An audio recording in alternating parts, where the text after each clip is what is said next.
ہم نے تم کو پہلی بار بھی تو پیدا کیا ہے، تو تم دوبارہ اٹھنے کو کیوں سچ نہیں سمجھتے؟ دیکھو تو کہ جس نطفے کو تم ڈالتے ہو، کیا تم اس سے انسان کو بناتے ہو یا ہم بناتے ہیں؟ ہم نے تمہارے لیے موت کو مقرر کر دیا ہے، اور ہم اس بات سے عاجز نہیں کہ تمہاری طرح کے اور لوگ تمہاری جگہ لے آئیں اور تم کو ایسے عالم میں جس کو تم نہیں جانتے پیدا کر دیں۔ اور تم نے پہلی پیدائش تو جان ہی لی ہے، پھر تم سوچتے کیوں نہیں؟ بھلا دیکھو تو کہ جو کچھ تم بوتے ہو تو کیا تم اسے اگاتے ہو یا ہم اگاتے ہیں؟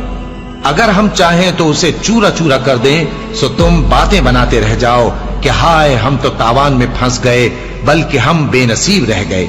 بھلا دیکھو تو کہ جو پانی تم پیتے ہو، کیا تم نے اس کو بادل سے نازل کیا ہے یا ہم نازل کرتے ہیں؟ اگر ہم چاہیں تو ہم اسے کھاری کر دیں، پھر تم شکر کیوں نہیں کرتے؟ بھلا دیکھو تو جو آگ تم درخت سے نکالتے ہو، کیا تم نے اس کے درخت کو پیدا کیا ہے یا ہم پیدا کرتے ہیں؟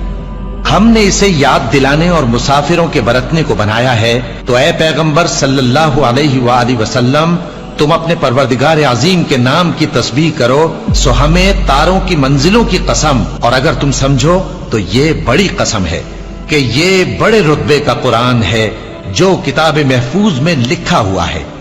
اس کو وہی ہاتھ لگاتے ہیں جو پاک ہیں، یہ رب العالمین کی طرف سے اتارا گیا ہے۔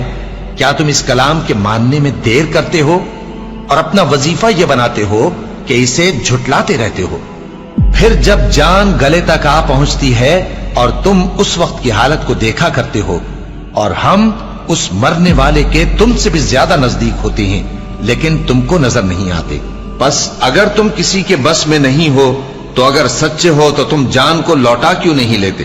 پھر اگر وہ اللہ کے مقربوں میں سے ہوا تو اس کے لیے آرام اور روزی اور نعمت کے باغ ہوں گے، اور اگر وہ دائیں ہاتھ والوں میں سے ہوا تو کہا جائے گا کہ تجھ پر داہنے ہاتھ والوں کی طرف سے سلام، اور اگر وہ جھٹلانے والے گمراہوں میں سے ہوا تو اس کے لیے کھولتے پانی کی ضیافت ہوگی اور جہنم میں داخل کیا جانا۔